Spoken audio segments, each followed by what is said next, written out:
Bonjour et bienvenue dans cette toute nouvelle vidéo sur la playlist dédiée au couple. Comme vous l'avez peut-être déjà remarqué, sur cette chaîne YouTube, il y a différentes playlists. Il y a une playlist sur les pervers narcissiques et les manipulateurs.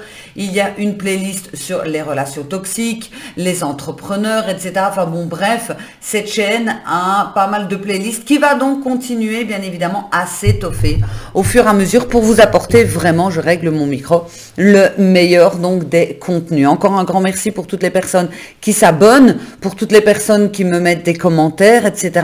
Je vous invite à visiter mon site internet si vous voulez un rendez-vous pour me contacter, si vous avez besoin de différents renseignements, de savoir un petit peu différentes choses. Vous trouverez donc dans la description mon site internet qui est donc le www.nc-coaching.eu. Sans plus tarder, aujourd'hui, je vais vous donner donc les 7 points de désaccord qu'il y a régulièrement dans un couple. Et on va pouvoir en parler justement pour déjà en avoir conscience et se dire, ok, je sais sur quel point je vais devoir travailler pour améliorer ma vie de couple durant les prochaines semaines et les prochains mois.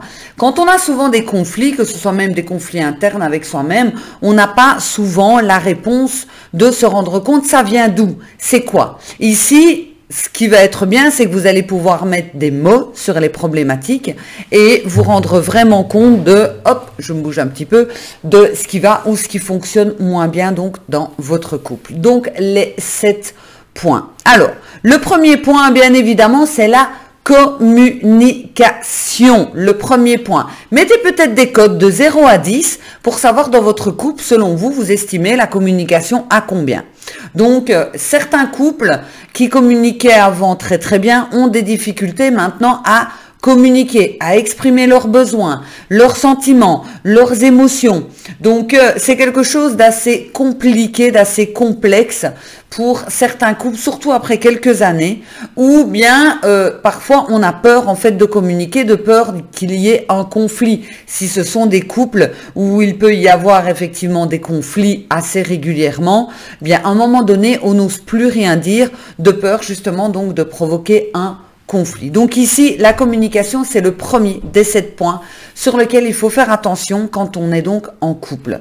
Petit aparté avant de vous donner les autres, n'oubliez pas, mesdames, de vous procurer donc mon livre « Recherche désespérément prince charmant ». J'ai demandé à Fnac et Amazon d'activer un petit peu leur derrière pour pouvoir me le remettre, pour que vous puissiez commander. Sinon, il est toujours sur mon site internet, bien évidemment. Ce livre va vous permettre, mesdames, de comprendre qu'est-ce qui n'a pas été donc dans vos relations et surtout de faire attention pour les relations suivantes. Deuxième point qui peut poser problème quand on est en couple, le deuxième point, c'est la gestion des conflits. La gestion des conflits, pourquoi? Parce que on est souvent dans notre ego et on a envie de gagner et qu'au final, on ne sait même plus pourquoi est-ce qu'il y avait un conflit. Donc, la gestion des conflits, souvent, les couples viennent dans mon cabinet parce qu'ils me disent on n'arrive plus à communiquer par rapport à un conflit. Donc, c'est vraiment de réapprendre à gérer un conflit, en fait. On ne nous apprend pas ça, on ne nous apprend pas de toute façon à être en couple. Et justement, de pouvoir gérer un conflit, ça peut aider à, je n'ai plus peur qu'il y ait un conflit dans notre couple, puisqu'on va pouvoir justement le gérer de façon beaucoup plus saine et beaucoup plus mature également. Alors, troisième point sur lequel les couples vont pouvoir se rendre compte, travailler et peut-être aussi, là, comme je vous ai dit, mettre une cote de 0 à 10 pour voir où est-ce que vous en êtes, c'est la gestion des différences. Alors, on a tellement entendu que les opposés s'attirent. Alors oui, ok, c'est bien, c'est marrant, c'est sympa, mais il y a quand même des différences d'opinion, des différences de perspective, des différences de but, des différences d'objectifs. Plus on est différent, mais forcément plus les choses vont être différentes. Et c'est là que vous allez justement donc faire attention pour arriver justement à gérer les différences de chacun dans le respect, dans la communication, dans la gestion des conflits. Et ça, c'est quelque chose qui arrive souvent, c'est que les deux personnes ne voient pas les choses de la même façon. Et pour elles, c'est que le couple a un problème. Non, Je vous rassure, c'est pas du tout que le couple a un problème. Ça devient un problème si vous estimez que c'est un problème. Justement, le fait de ne pas voir les choses de la même façon, d'être différent, ça peut être justement très enrichissant. En fait, en coaching, c'est toujours ce que je dis aux personnes.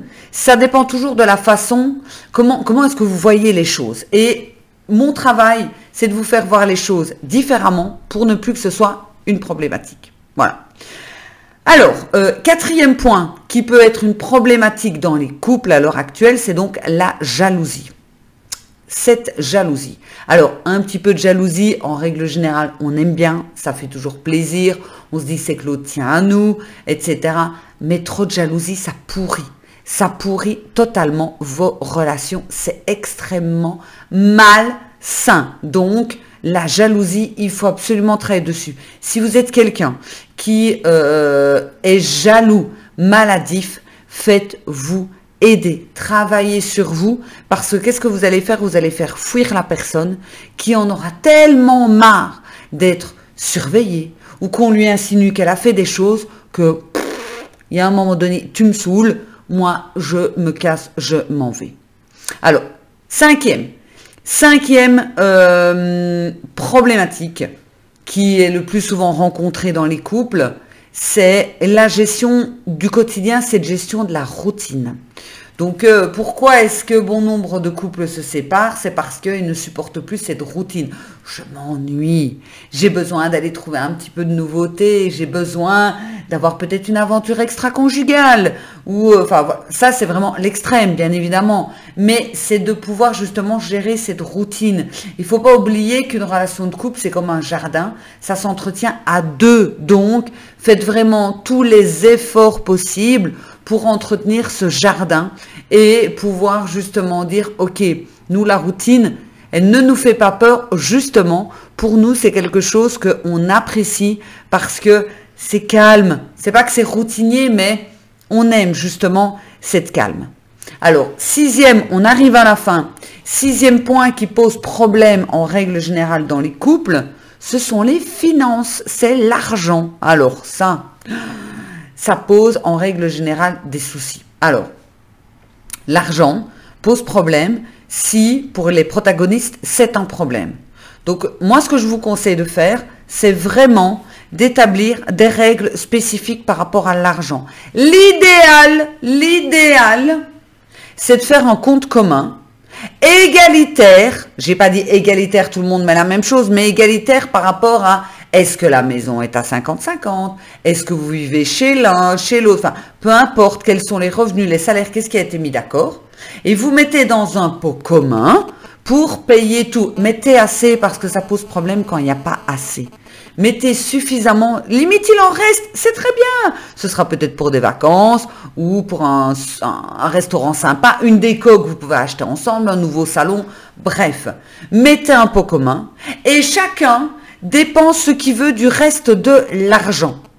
Même si encore c'est 50 € parce que désolé, ben voilà, c'est un peu difficile, vous avez acheté une maison et les deux salaires, ben il faut bien ça parce qu'il y a tout qui part. C'est important que chacun puisse avoir une liberté financière, même avec une toute petite partie, pour qu'il puisse avoir au moins cette impression de j'ai quand même gagné ma vie et je peux me faire plaisir sans devoir rendre des comptes, sans devoir justement dire en quoi est-ce que j'ai donc dépensé.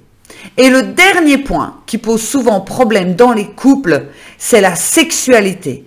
La sexualité pose souvent un problème parce que les deux ne sont parfois plus sur la même longueur d'onde. L'un est plus demandeur que l'autre. L'un voudrait essayer certaines choses, l'autre ne veut pas. Et donc on se retrouve parfois avec des conflits, des incompréhensions et des personnes qui se referment dû justement aux problématiques de la sexualité.